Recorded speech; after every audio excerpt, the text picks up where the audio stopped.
আসানসোলে ভুয়ো call centre, সরকারি আইটি পার্কে সাইবার থানার অভিযান, গ্রেপ্তার 6।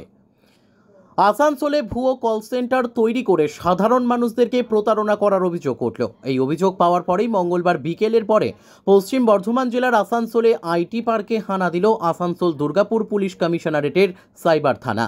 তাদের সঙ্গে ছিল হীরাপুর থানার পুলিশের একটি দলও। এই কল সেন্টার চালানোর অভিযোগে গ্রেপ্তার করা হয়েছে মোট 6 জনকে। ওই কল সেন্টার থেকে একাধিক গুরুত্বপূর্ণ নথি ও সরঞ্জাম বাজেয়াপ্ত করা হয়েছে। জানা গেছে, আসানসোল উত্তর থানার কল্যাণপুর স্যাটেলাইট টাউনশিপ বা কেএসটিপিতে সরকারি ওয়েবেল আইটি পার্ক থেকে ভুয়ো কল সেন্টার চালানো হচ্ছিল বলে আসানসোল দুর্গাপুর পুলিশ কমিশনারেটের কাছে অভিযোগ আসে। এরপর এই তদন্তের দায়িত্ব দেওয়া হয় সাইবার থানাকে। তার অফিসাররা তদন্তে নেমে জানতে পারেন যে সেখান থেকে সারা দেশে ফোন করে মানুষ প্রতারিত করা হচ্ছে। এরপর হীরাপুর থানার পুলিশকে সঙ্গে নিয়ে ও সাইবার থানার পুলিশের একটি দল যৌথভাবে এদিন বিকেলে ওই আইটি পার্কে অভিযান চালায়। সেখান থেকে ধরা হয় মোট 6 জনকে।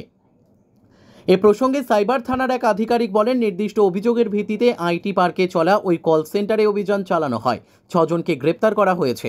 প্রচুর নথি ও সরঞ্জাম বাজেয়াপ্ত করা হয়েছে। সবকিছু খতিয়ে দেখা হচ্ছে। প্রাথমিক তদন্তের পরে পুলিশের অনুমান, সরকারি আইটি পার্কে কল সেন্টারটি পরিকল্পনা করেই তৈরি করা হয়েছিল, যাতে কারোর কোনো রকম সন্দেহ না হয়। এখান থেকে বিভিন্ন মানুষের ফোন নম্বর দিয়ে তাদেরকে ফোন করা হতো। Bureau report, Asansol express.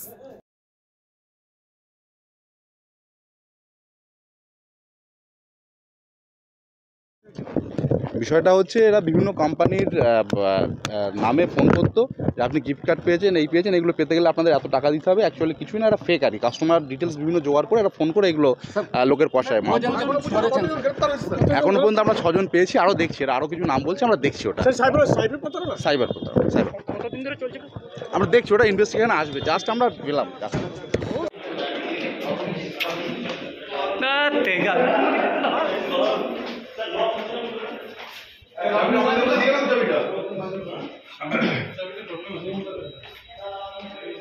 Sir এই দেখো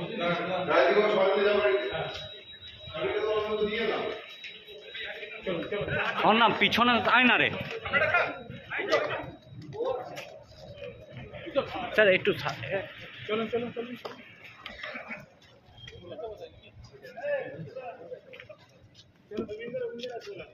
কোনটা